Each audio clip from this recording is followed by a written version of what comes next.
les différents types d'éducation en deux types principaux, suivant que cette éducation est passive et fait essentiellement appel à la mémoire, ou que cette éducation est active et fait essentiellement appel à la compréhension par l'intelligence et surtout à l'invention par l'intelligence. En effet, le vrai problème de l'éducation, c'est quel est le but de l'éducation? Est-ce qu'il nous faut former des enfants et des individus qui soient simplement capables d'apprendre ce qui est déjà connu, de répéter ce qui est déjà acquis par les générations antérieures, ou bien est-ce qu'il s'agit de former des esprits novateurs, des esprits créateurs, qui soient capables d'inventer dès le niveau de l'école et ensuite pendant toute leur vie dans le domaine professionnel? Jean Piaget was the outstanding developmental psychologist of the 20th century. The results of his work have appeared in close to 100 books and literally thousands of research articles and book chapters. The impact of his work upon social science has been enormous, and his work alone has contributed to the rapid growth of developmental and experimental child psychology. Increasingly, in education, his work has an impact upon the curriculum and educational practice, all of which now reflect Piaget's conception of mental development.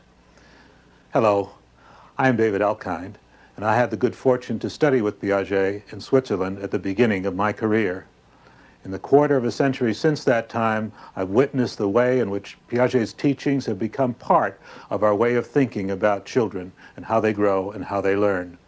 In this film, we will highlight many of Piaget's most salient observations and conceptions. Born in Neuchâtel, Switzerland in 1896, Piaget showed his promise early.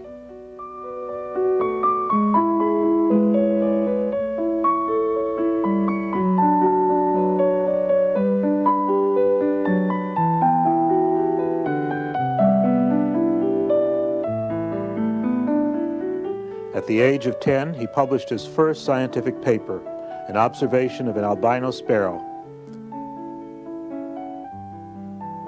By the time he was 16, he was so well published that he was offered, sight unseen, the curatorship of a museum. He had to turn down the offer, however, as he hadn't yet completed high school. Once in university, Piaget pursued his avid interest in biology, psychology, and philosophy. Rather than choose between these three disciplines, Piaget did what many other geniuses had done before them. He combined these three disciplines into a new discipline, which he called genetic epistemology.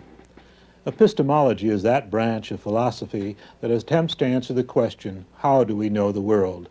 In the past, philosophers attempted to answer this question by armchair analysis, but Piaget took a different tack. He wanted to answer the question experimentally, to put the question to nature. He chose to do this by exploring how children progressively construct the world as a result of both experience and mental maturity.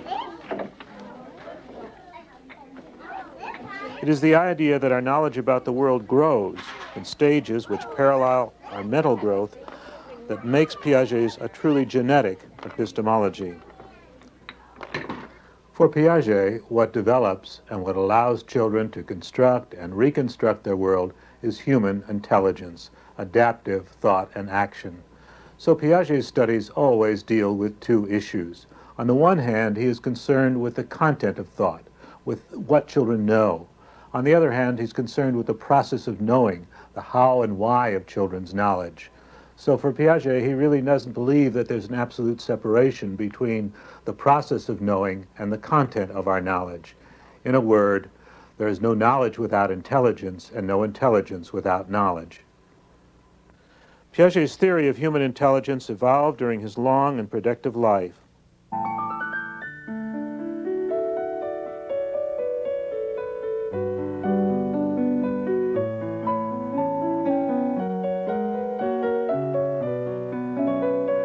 During the 1920s, the first period of his work, He studied children's language, their conceptions of the physical world, and the evolution of their moral judgments.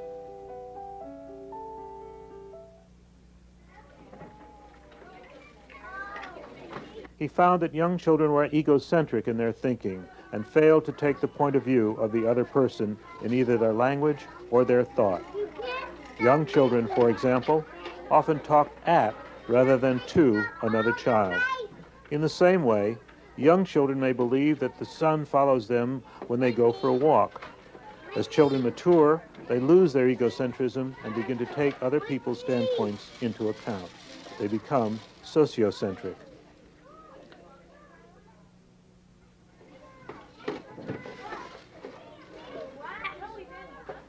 During this early period of his career, Jean Piaget created a new methodology which he and his collaborators used throughout all of their later research. From the field of mental testing, Piaget borrowed the idea of asking all children the same question. And from psychiatry, Piaget borrowed the idea of an open-ended inquiry. He put these two ideas together and created the semi-clinical interview. In this interview, the examiner always begins by asking the same question, but follows up by an open-ended, unstructured questioning. You'll see an example of this with my talking to 3-year-old Bridget. Oh, here's Danny. Okay. So Danny is your friend? Yes. Does Danny have a friend? Jeffrey. I see. Jeffrey is Danny's friend? Jeffrey and me. There's pictures. Okay. Look at that white thing. I don't know what it is. Okay. Bridget, do you know your right hand and your left hand? No. No? This is the right one. And this is the left one. Very good. And can you tell me my left and my right? This is your left and this is your right. Okay, and show me your right and your left again. My left and my right. Okay, very good. And you told me that Molly is your sister? Is that right? Does Molly have a sister? Yes. Who's that? Who's Molly's sister? Kitty cat. Kitty Cat is Molly's sister. I see. Okay. This is this one. Oh, yes. Why to do it? Can you do that? Yes. Okay, you show me how you do it. 7, 8, 9. Okay, Bridget, now I want you to count these for me, okay? You want to do it one more time? Let's start from the top, or wherever. You count all of the holes for me. Loudly, please. I'm doing Okay. 1, 2, 3. I did all of these ones. No, let's do these. You finish this. 1, 2, 3, 4, 5, 6, 7, 9, 10. How many? 16. There's 16. Okay, count them once more. During the first period of his work, Jean Piaget was concerned with children's language, with their moral development and their conceptions of the world. And he discovered that children begin to think egocentrically. They don't take the other person's point of view into account. We saw that very nicely with Bridget as she was counting the holes in these boards. She counted some twice, she omitted to count others, and she wasn't bothered by this because she wasn't constrained by adult conventions of counting. That's an egocentric sort of response. Likewise, earlier when I was trying to talk to her and she was naming the names of the children in her class, she wasn't bothered by my question. She was talking at me rather than to me, which is another example of egocentrism. Simply children are not, that's not a bad thing. It's simply that children are different and they don't focus upon what other people are concerned about. They're mostly concerned with what they're concerned about. By taking seriously what others had written off as errors, Piaget was able to observe and to describe what might be called the hidden side of the child's mind. He was in this way able to make us privy to that vast store of knowledge and thinking which is so different from our own. Towards the end of the 1920s and the beginning of the 1930s, Piaget's second period began, in which he turned to look at the very beginnings of intelligence and the construction of the world as it emerged in the young infant. These investigations were probably stimulated by the fact that Piaget had married and now had infants of his own to observe. In his studies of his own 3 children, Piaget could not use the semi-clinical interview because infants can't talk. Instead, he devised a brilliant set of nonverbal tests to explore how infants explore and construct their world. And one of the things that he discovered was that it was not until the age of about 6 or 7 months that children really understood that objects continue to exist after they disappear from our senses. And we want to show today with Molly, who is 6 months old and 3 weeks, this inability of young children really to fully understand that when an object disappears, it continues to exist. Molly's very interested in these keys that she had here for a moment. Yeah, here they are. Here they are.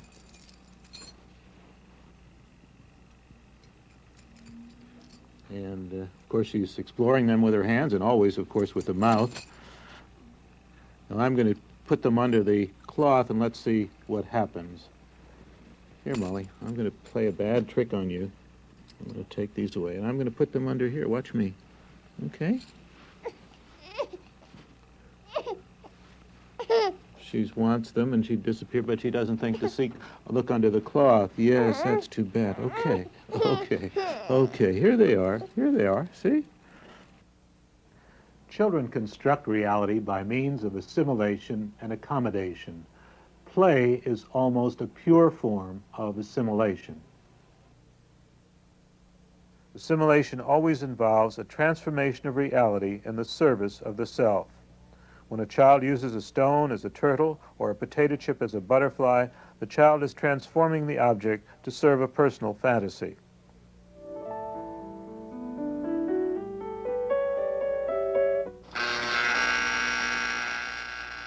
Work, on the other hand, is almost always accommodative. Accommodation is the transformation of ourselves to meet the demands of the world. For example, when we drag ourselves out of a warm, comfortable bed on a cold morning, we are sacrificing our personal comfort to meet the demands of the world. And although we can talk about assimilation and accommodation as if they were entirely separate, all human thought and all human action involves them both. Very young infants perceive the world as a series of fleeting pictures as the child progressively brings together, assimilates visual, auditory, tactual, and olfactory experiences. She gradually constructs the schema of a permanent object. With this schema, the child can search for the hidden object, accommodate to its disappearance, because she now grasps that the object continues to exist even though it is out of sight. The schema of the personal object is the first of many conservation concepts which we acquire and enable us to think. Imagine trying to think about a dog which became a cat, a squirrel, a bird, and a raccoon in rapid succession. If persons or places or things did not exhibit a permanence, we would never be able to think about them in a logical way. Whenever we form a schema at the sensory motor level or a concept at the verbal level, we are forming a constant, a conservation. Once we construct a concept of a dog, we can identify all manner of dogs swiftly and accurately. We can also talk with others about dogs in a meaningful way. As in the first stage of his work, Piaget was able to create tasks that other researchers could use to reveal the great discrepancy between the way in which infants and older children and adults view the world. The brilliance of the infancy work was Piaget's ability to see beyond what anyone before him had seen and to be able to formulate a theory to account for his original observations. The third stage of Piaget's work covered more than 3 decades, from the mid-1930s to the 1960s. During this period, Piaget introduced a logical model to describe the course of mental development.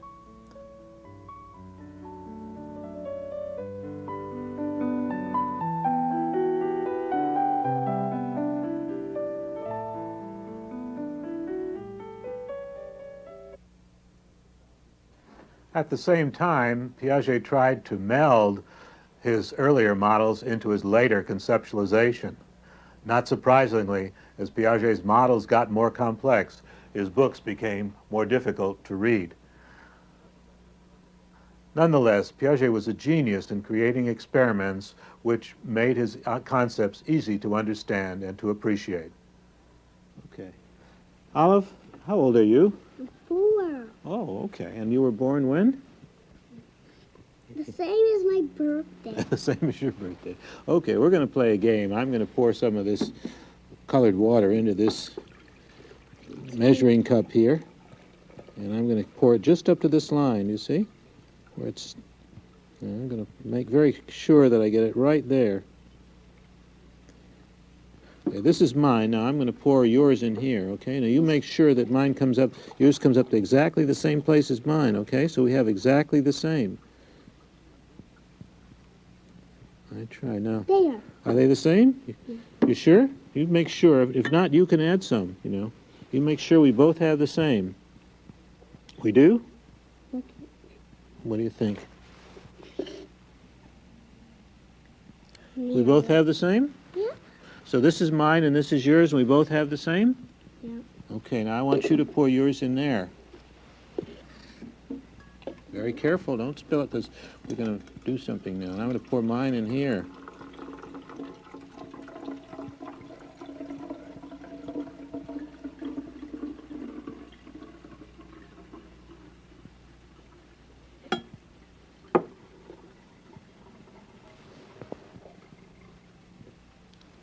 Great, thank you. Now, where is your drink? Where's yours? And where's mine? Now, do we both have the same to drink, or does one of us have more? I do. You do what? Because this is taller, that's fatter. So, okay, so you have more to drink than I do? If we pour them back, if I pour mine back in here and you pour yours back in here, will we both have the same again? Yeah. But right now I have more, you have more? Okay. Emily, we're going to play a game, sort of. I'm going to pour this green-colored water into this measuring cup to the 1 pint or 500 mark here.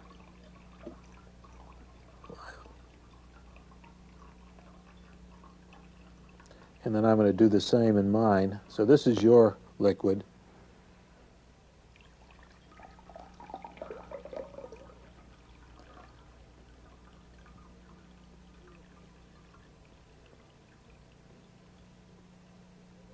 And this is mine. So we both should have a pint or 500 milliliters. You look at them and make sure that I poured them so we both have the same. Yep, I think so. Okay. Now I'm going to take, well, why don't you pour yours in there and I'll pour mine in here.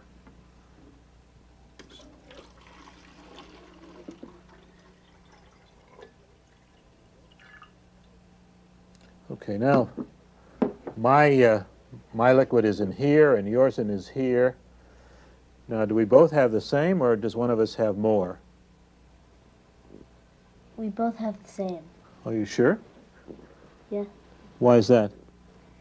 Well, no matter how the shapes are different, they both were measured the same. So I'd say that they were still both the same. But isn't this higher than this one? I mean, this is up here and this is way down here. Doesn't that make this one more? Well, this one may be taller, but this one is more spaced out. Okay. During this third period of his work, Piaget published books on children's conception of space and time, number, speed, and the mechanisms of perception. It was also during this period that Piaget described and elaborated the 4 major stages of development for which he is perhaps best known. Piaget saw mental growth as an upward, expanding spiral. At each stage of development, the child deals with the same issues of space, time, causality, and so on, but at a higher, more complex level. The first 2 years of life make up the sensory motor period, during which a child is primarily concerned with creating a world of permanent objects. At this stage, the child gets to know and construct her world by grasping, dropping, banging, and tasting it. During the second pre-operational stage, from about the age of 2 to about the age of 7, the child reconstructs the world at the symbolic level.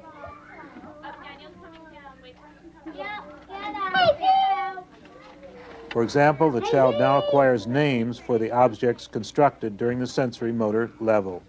Well, here's some money I found for you guys. Children's play provides a unique opportunity for them to match their verbal labels with the real object. The third stage, Piaget called concrete operational, and it emerges between the ages of 6 or 7 and lasts until the ages of 11 or 12. During this stage, the child again reconstructs her world, but now on the basis of rules, numbers, classes, and relations. This explains why formal schooling, which involves the acceptance of rules, is not usually begun until children have attained concrete operations. Beginning at about the age of 11 or 12, the adolescent period, young people move into the stage of formal operations. During this stage, they construct an expansive world of ideals, possibilities, how things might be but are not. Often these ideal worlds become more influential than the real one. Young people may find fault with their real parents and teachers because they do not measure up to the teenagers' newly constructed ideal parents and teachers. During the last phase of his work, approximately the last 2 decades before his death in 1980, at age 84, Piaget dealt with a number of different issues like memory and imagery. He was able to show, for example, that memory is not just a file cabinet of stored facts, but rather a dynamic system. As children grow older and attain higher levels of mental ability, they in effect reconstruct the facts they have stored in memory and are able to recall them better than when they were younger. He demonstrated this remarkable improvement in a simple longitudinal experiment which he described at a conference in Tokyo in 1971. He was able to show that a child remembered a pattern at age 8 better than at age 5 when she had seen it for the first and only time. Présenter le souvenir et la mémoire, l'activité de la mémoire, en termes de code, en termes d'encodage et de décodage. Au moment de l'enregistrement du souvenir, quand on perçoit un événement quelconque, comme je perçois en ce moment cet auditoire sympathique, eh bien, il y a encodage d'un certain nombre de perceptions que j'enregistre. Et puis plus tard, au moment de l'évocation, quand je penserai à vous dans ma mémoire, eh bien, il y a décodage. Entre deux, il faut naturellement un code qui relie l'encodage au décodage. Alors, le problème que nous nous sommes posés avec Inelder, c'est le problème suivant. Est-ce que le code de la mémoire, c'est-à-dire ce qui permet d'organiser le souvenir depuis le moment où il est enregistré jusqu'au moment où il est évoqué, est-ce que ce code est invariant, est toujours le même à tous les âges, est le même chez l'enfant de niveau préscolaire ou l'enfant de 7 à 10 ans ou l'enfant de 10 à 15 ans, etc. Ou bien est-ce que le code lui-même se transforme?